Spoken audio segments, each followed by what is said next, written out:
Olá, bem-vindo ao espaço interativo da TV Senado. Aqui a gente leva para todo o Brasil as questões que você quer discutir. O Alô Senado de hoje vai falar sobre a crise econômica, o preço da gasolina, a punição aos atos de corrupção, os direitos das pessoas com deficiência e as intervenções sobre o governo previstas na nossa Constituição. O Alô Senado está começando. Quando é que vai passar a crise econômica que o Brasil está atravessando? Quem pergunta é a Neide, que mandou um WhatsApp lá da cidade de Dom Macedo Costa, na Bahia. E quem responde é o senador Álvaro Dias. Olha, Neide, é uma pergunta difícil de responder, mas importante. Quando é que acaba essa crise, né? Os economistas dizem que haverá um aprofundamento da crise no próximo ano, com aumento de desemprego, a recessão crescente e inflação aumentando. Então a crise se aprofunda. É preciso que o governo tenha ousadia para adotar medidas mais importantes no combate à crise, reformas de profundidade, como a reforma administrativa e as outras sempre cantadas em prosa e verso e nunca realizadas. E há um ponto crucial para reduzir o impacto da crise, é o governo renegociar essa monumental dívida pública. A dívida pública consome da arrecadação a metade. O que o governo arrecada, metade vai para pagamento de juros e serviços da dívida. Isso provoca um impacto imediato na economia do país. E falta dinheiro para setores essenciais, que contribuem também para impulsionar o crescimento econômico. Então, eu creio que este é o calcanhar de Aquiles, encontrar uma solução para reduzir o impacto da dívida pública sobre a economia do país. Por que a gasolina é mais cara no Brasil do que em outros países? Quem mandou essa pergunta foi o Geraldo Alves do Vale, que mora no Ceará. O Geraldo fez contato pelo portal E-Cidadania durante uma audiência pública e interativa sobre a gestão do pré-sal.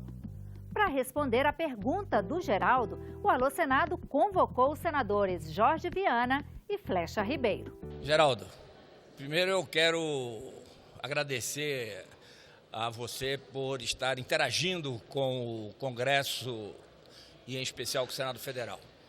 É verdade, é verdade. A primeira resposta que eu posso lhe dar é que, lamentavelmente, o Brasil é o país de maior carga tributária do mundo.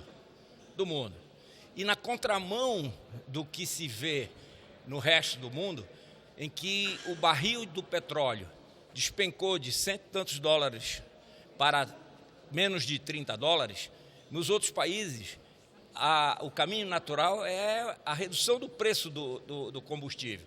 Aqui no Brasil, porque foi usado eleitoralmente pela candidata Dilma em 2014, a retenção,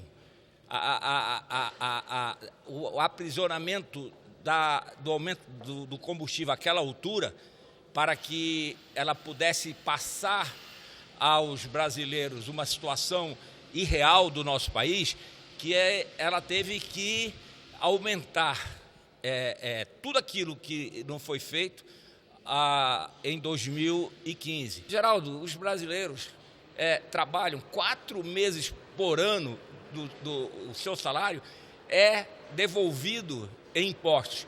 E o governo que aí está, ao invés de cortar os seus gastos, diminuir o tamanho do Estado, ele quer fazer o contrário, aumentar o tributo, para não perder as mordomias que eles desfrutam nesse governo que, lamentavelmente, levou o país a essa situação que está agora e que penaliza a todos os brasileiros. Olha, Geraldo, de fato, não é sem razão que todos nós reclamamos, eu mesmo tenho cobrado, o preço do barril do petróleo caiu muito e só não cai o preço da gasolina. É óbvio que nós estamos vendo aí uma situação toda na Petrobras, houve um erro, eu acho que do governo, durante anos o preço ficou controlado, isso foi ruim, e quando você tem agora uma oportunidade de queda de preço, até por conta da queda do preço do barril do petróleo, isso não aparece. Tem também, como aqui em Brasília a gente vê uma espécie de uma máfia, que a Justiça está denunciando, de donos de postos.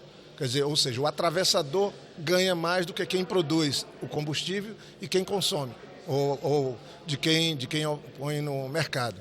Mas eu espero, sinceramente, que haja pelo menos nesse caso, haja um preço justo, um preço de mercado. Se tivermos um preço justo de mercado, a tendência é que ele caia, mesmo com a alta do dólar. A minha mensagem é uma sugestão de projeto de lei, na verdade.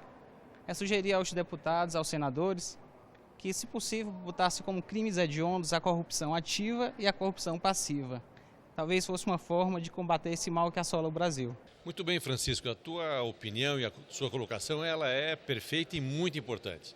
O Brasil precisa combater cada vez mais a corrupção brasileira. Por essa lei já existe, ela já faz parte do rol de leis que se tem no país para combater a corrupção. O que nós precisamos é colocar em prática, fazer isso de fato ser executado. Eu cumprimento você pela sua preocupação e pela sua atuação, pela sua ação de querer ver o Brasil colocando em prática essas coisas importantes com relação ao combate à corrupção.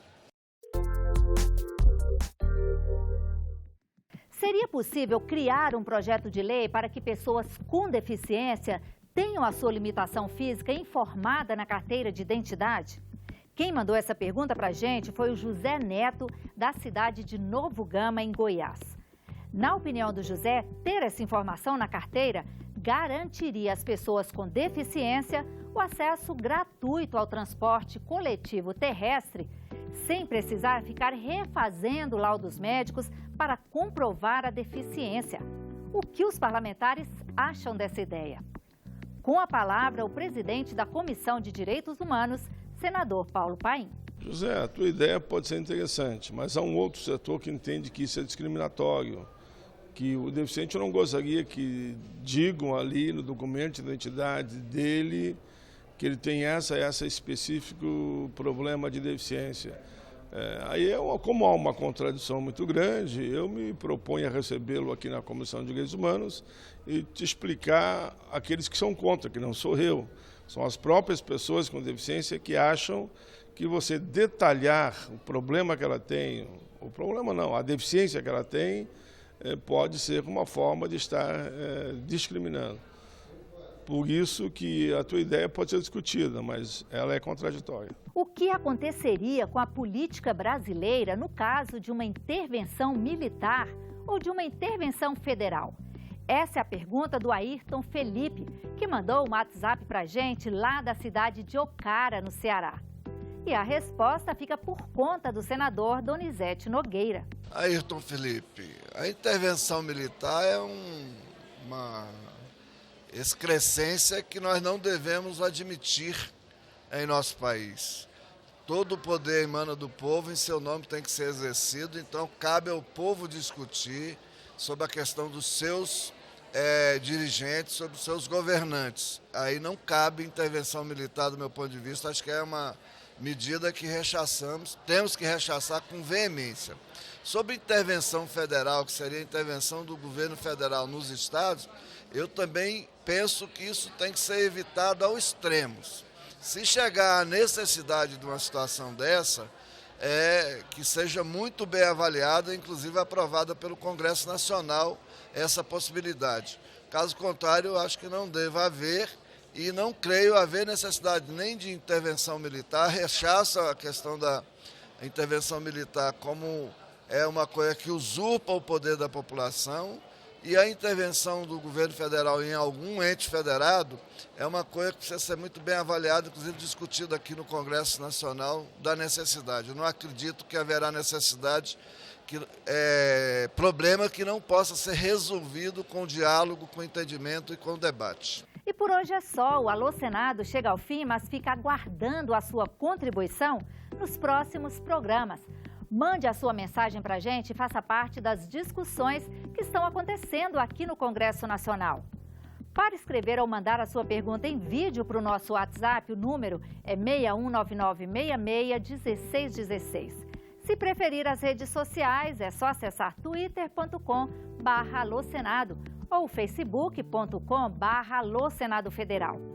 Por telefone, ligue para o 0800 61 2211 e para deixar uma mensagem escrita no nosso site, o endereço é o www.senado.leg.br/tv. A gente se vê no próximo programa. Até lá!